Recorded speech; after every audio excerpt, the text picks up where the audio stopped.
I do apologize my Gemini people. This is super duper late, but I've had so many issues with Mercury in retrograde in my sign. Thanks for joining me. Mars and Saturn in retrograde. Super duper late, and retrogrades mean so many issues redoing Mercury in retrograde over your work again. So Mars and Saturn in retrograde. It's still getting the work done. Still getting you your monthly forecast. Redoing. Remember, this is for anyone who was born with the Sun, definitely hit rising sign.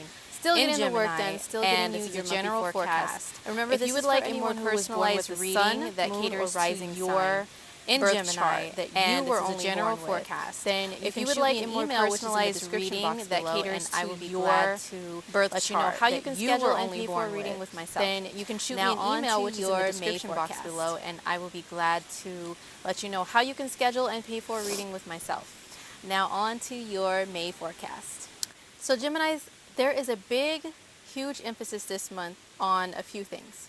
Number one is your 12th house, which is your mental well-being, how you relax, how you take care of yourself spiritually and on the inside.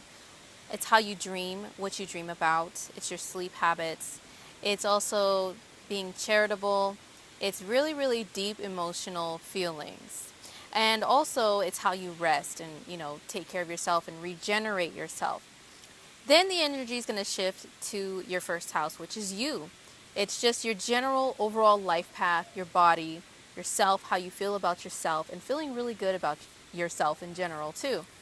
And also another big emphasis for you this month is going to be on your relationships. So there's going to be an opposing energy focus between yourself and your relationships with other people. So let me break it all down for you and explain what exactly this means and how it plays out. So first of all, Taurus is your 12th house. So there is a cluster of planetary activity going on within that house. We have the sun there, and the sun is like a big spotlight. It shines a light throughout that dark, deep, dark emotional house. We also are going to have a new moon there. Well, we did have a new moon there, pardon me, on the 6th of May. My apologies. Also, we have Mercury in retrograde there. It's in retrograde until the 22nd of May, but it's going to start going back into its regular orbit, but it's going to take a little while to get back into the swing of things, okay? So it's going to be in what's called its shadow period until about the 1st or 2nd week of June. So pretty much all through May, it's going to be retrograde and not completely normal. And Mercury is your ruling planet. It rules the sign of Gemini, and it rules communication. So I will get into Mercury retrograde and its effects on you personally as a Gemini in a little bit. We also have Venus in the 12th house as well. And Venus is love and enjoyment and things like that. So first of all, let's start with what the sun's effects in the 12th house are going to do. Now, as I explained, the 12th house is very deeply emotional. And it's about your really deep subconscious thoughts and how you relax and what you do in your alone time, completely alone. It's all about solitude. So with the sun there, it can be bringing up some things because it's your subconscious. It can bring up some subconscious things from the past. Now, if you look at the zodiac wheel, and if you look at the wheel of just, the houses of a birth chart, it's labeled 1 through 12. 12 being the last one.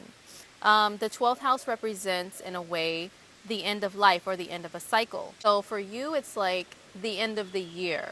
It's like reflecting back on your past year of life or just your life in general. There's a lot of reflection being done here. So the sun is really highlighting this area. Like, what have I been doing with my life? What have I been doing the last year? What have I been doing with my career? It's a time to retreat within and really reflect on things and work on some things and prepare for when the sun goes into Gemini, which is later in the month. Now, with a new moon that happened there, and a new moon brings new beginnings, it can burn things away to bring new light into a certain area of your life. With the 12th house being how you take care of your spirit, a new moon there can mean a new way to relax, a new way to take care of yourself, a new way to really go within deeply. And also the 12th house is, like I mentioned before, being charitable. How charitable are you? How do you give yourself away? How do you give compassion to other people? There can just be a new beginning in those regards. Now, with Mercury being in the 12th house and going backwards, the 12th house is already a very deep reflection house. And with Mercury there, oh boy, a lot of my Geminis can be revisiting some old issues, some old thoughts, some old memories of the past, some old things that need to be taken care of and resolved, brought back up again. Sorry, I'm having a little bit of an allergy attack, which I know my Geminis are very familiar with because Gemini rules the lungs, and you know, Geminis have issues with allergies like crazy, and whew, I'm really feeling Gemini-like right now. My bad. But anyway, back to your forecast. With Mercury being in the 12th house, going backwards, a lot of reflection is being done. So this is a time for introspect. Venus there. Venus is how you enjoy yourself. So you can be enjoying a lot of time just isolated and alone, which my Gemini people, you guys are normally a sign and an energy that likes to interact with other people on a day-to-day basis. Even if it's somebody that you don't really know very well, you just like to just chop it up with people, just, you know, just talk to people for whatever reason, talk about the weather, just talk to random people, just chit chat with people around you. But you may be a little bit more quiet this month than usual, and just a little more introverted and within.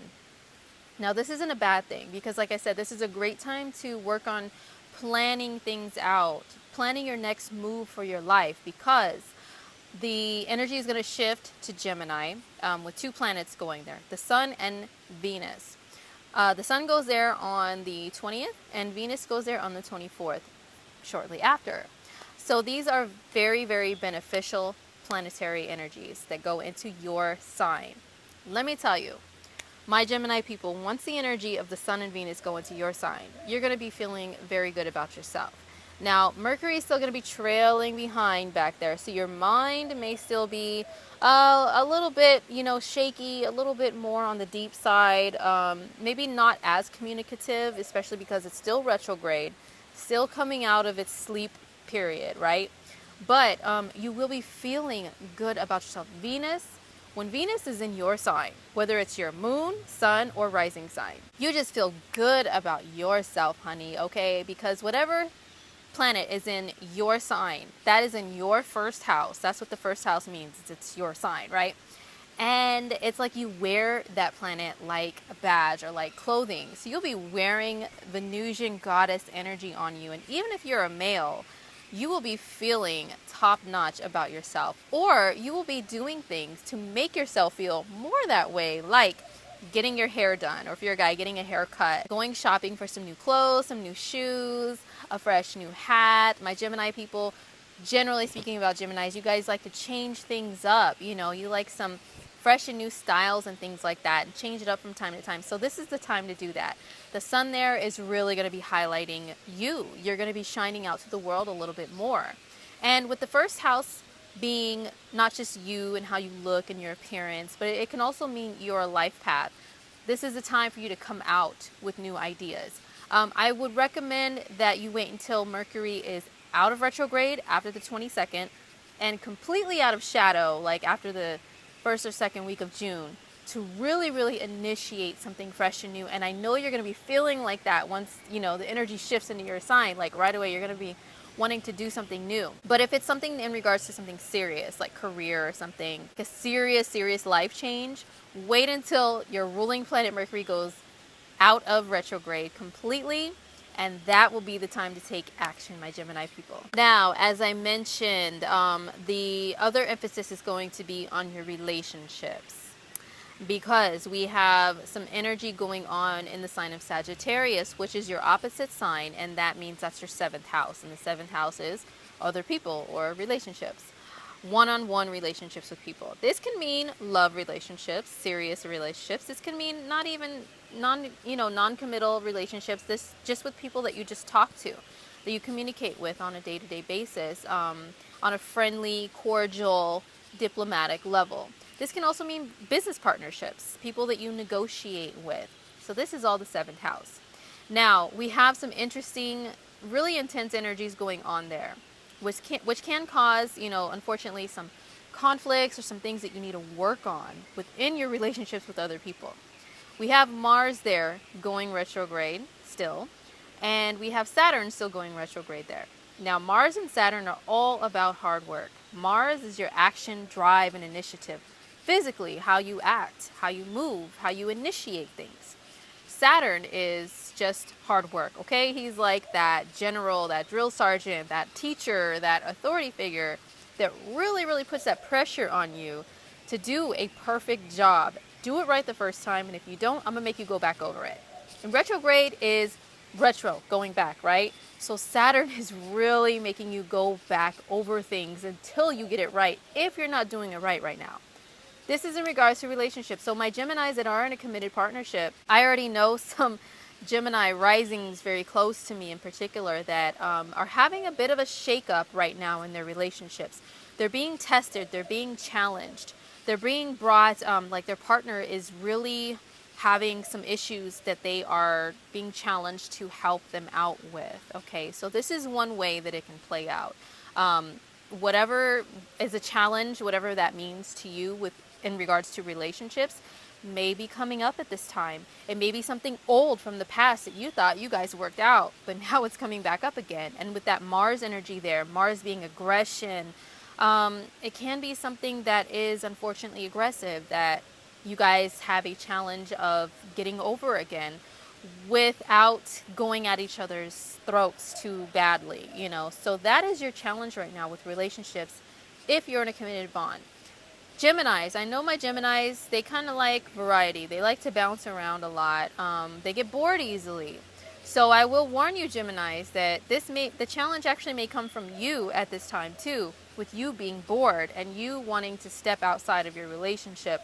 I know you guys have a reputation for that, and I'm not just picking on you. It is for good reason. You guys get bored easily. Now, this is generally speaking about the energy of Gemini, okay? If you're not like that, maybe you have some heavier influences of the sign before, which is Taurus, or the sign after, which is Cancer, which are a little bit more solid when it comes to commitment.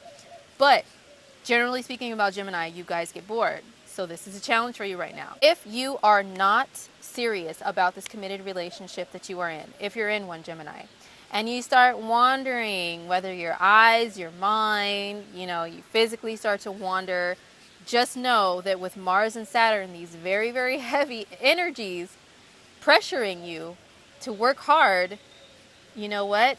You may be presented with a challenge to either resist temptation or suffer the consequences, which can be, with Mars there in that opposite sign, your partner coming back at you like, what's the deal here, Gemini? Okay, am I not good enough for you?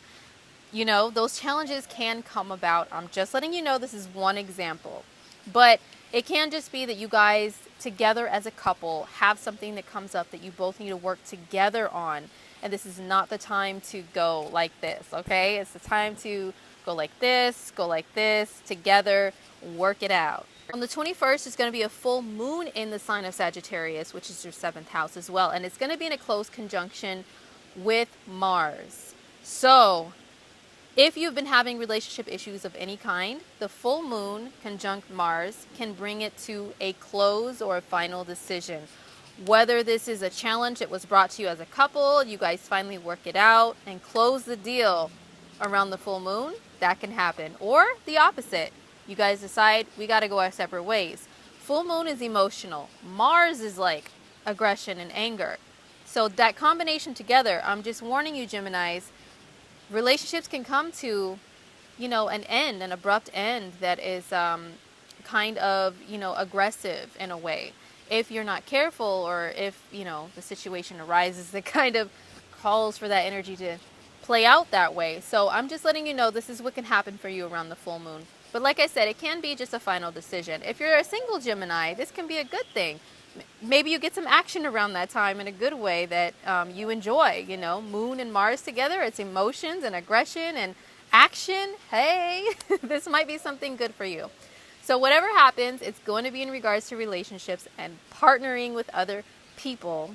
That is the focus of the full moon. Now, speaking of Mars, after the 26th of May, Mars goes back into the sign of Scorpio, and this is your 6th house of health and work. So the challenges that you were going through at the beginning of 2016 with work or with health may come back up again for you to work on, Gemini. If there is some unfinished business in the workplace, it's going to come back up for you to finish. Go back over again. Remember, retro means which is going back over. If it's health, you may have a health issue come back up again, like your allergies or something, or sinuses that a lot of Geminis suffer from. This is the time of year where things are blooming in a lot of places, so they may come back up and you may have to address them again. If it's a health issue that is kind of more self-inflicted, like your diet, you're not taking care of yourself well enough, you're not exercising, you may have that brought to your attention again and have to work on that again. Or in a positive light, you know what, if you kind of fell off with going to the gym and stuff, Mars going back into your 6th house is a great time to go back to the gym again, over again, and get yourself back into shape, Gemini. Mars is going to be in Scorpio until August 2nd. So this is the time for you to go back over those health and work issues and get them right. Now, the last thing for us to talk about for the month of May for my Gemini people is Jupiter going forward again. Jupiter moving out of retrograde. This is in your 4th house of home and family. So if any of my Gemini people are trying to move, but there was some setbacks, you know, they're trying to move, sell a house, buy a house, anything in regards to a home. And while Jupiter was retrograde, you know, maybe there were some delays that happened. And, you know, with all the other retrograde planets as well, they can cause some delays in your life. But when Jupiter moves forward, and this was after the 9th of May, which was yesterday as I'm filming this. So now Jupiter is forward again, and you can proceed with anything that you're trying to do to make any type of changes within home and family. Now, this can just mean your family life in general. You guys need to redo and restructure some things or bring something positive into the life of your family. This is the time to proceed and do that. All right, Geminis, well, I hope this horoscope was insightful and helpful for you in any type of way. And just remember, this is a general monthly forecast, okay? If you want anything more personal, you know what to do. My email address is in the description box, and I would be glad to schedule a reading and help you out. All right? Well, take care of yourselves. Again, I'm so sorry for the delay, and I will see you guys in June for more of Gemini season. Oh, and happy birthday to my May-born Geminis. Mwah! Love you guys. Peace.